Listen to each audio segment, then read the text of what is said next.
الحمد للہ رب العالمین والصلاة والسلام علی رسولہ الکریم اما بعد فاعوذ باللہ من الشیطان الرجیم بسم اللہ الرحمن الرحیم وَإِذِ ابْتَلَىٰ إِبْرَاهِيمَ رَبُّهُ بِكَلِمَاتٍ فَأَتَمَّهُنَّ قَالَ إِنِّي جَاعِلُكَ لِلنَّاسِ إِمَامًا صدق اللہ العظیم۔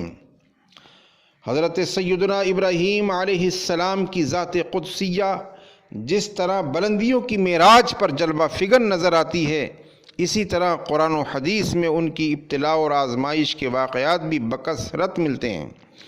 قرآن مجید آپ کی آزمائش کو اپنے مخصوص انداز میں بیان کرتے ہوئے فرماتا ہے وَإِذِ ابْتَلَىٰ إِبْرَاهِيمَ رَبُّهُ بِكَلِمَاتٍ فَأَتَمَّهُنَّ۔ یاد کرو اس وقت کو جب کہ حضرت ابراہیم علیہ السلام کو اس کے رب نے چند کلمات سے آزمایا۔ یوں تو حضرت خلیل اللہ پر آزمائش کی گھڑیاں بہت زیادہ رہیں، لیکن ان میں سے جو مشہور تر ہیں وہ چند ہیں۔ پہلی بار آپ کی آزمائش اس وقت ہوئی جب کہ آپ کی قوم اپنے کسی مذہبی میلے میں چلی گئی تھی۔ انہوں نے موقع پا کر بت خانے میں قدم رکھا اور یکے بعد دیگر بہت سے بتوں کو توڑ پھوڑ کر سب سے بڑے بت کے گلے میں کلہاڑی لٹکا دی۔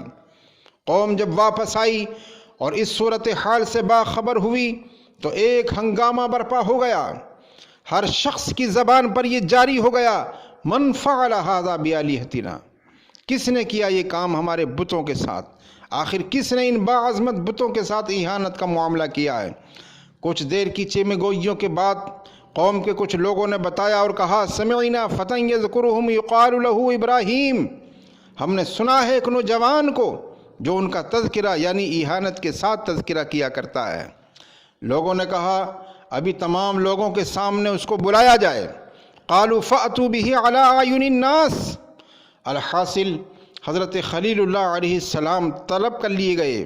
قوم نے آپ سے سوال کیا انت فعلت هذا بآلهتنا یا ابراہیم، اے ابراہیم کیا تو نے ہمارے معبودوں کے ساتھ یہ معاملہ کیا ہے؟ حضرت ابراہیم علیہ السلام نے فرمایا بل فعلہ کبیرہم ھذا فاسألوہم ان کانوا ینطقون، یہ سب کچھ کیا ہے ان کے بڑے نے، ان سے پوچھ لو اگر وہ بولتے ہیں۔ قوم کے لوگ آپے سے باہر ہو کر کہنے لگے لقد علمت ما ہؤلاء ینطقون، تو جانتا ہے کہ یہ بولتے نہیں ہیں۔ حضرت خلیل نے جب ان بتوں کی عاجزی اپنی قوم کی زبانی سنی تو فوراً توحید کی دعوت دیتے ہوئے فرمانے لگے افتعبدون من دون اللہ ما لا ينفعکم شیئا ولا یضرکم، کیا تم لوگ اللہ کو چھوڑ کر ایسے کو پوجتے ہو جو تم کو نفع پہنچا سکے نہ نقصان؟ اف لکم ولم تعبدون من دون اللہ، بیزار ہوں میں تم سے اور جن کی تم پوجا کرتے ہو اللہ کو چھوڑ کر۔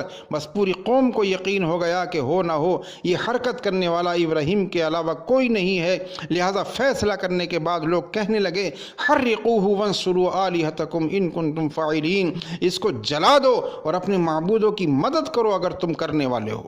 حضرت ابراہیم علیہ السلام دہکتے ہوئے شعلوں میں ڈال دیے گئے، لیکن اللہ کے خلیل کے لیے آگ بھی گلے گلزار ثابت ہوئی، اس لیے کہ بارگاہ الہی کی طرف سے پروانہ آ گیا یا نار کونی بردم و سلاما علی ابراہیم، اے آگ تو ابراہیم کے لیے ٹھنڈی ہو جا اور سلامتی بن جا۔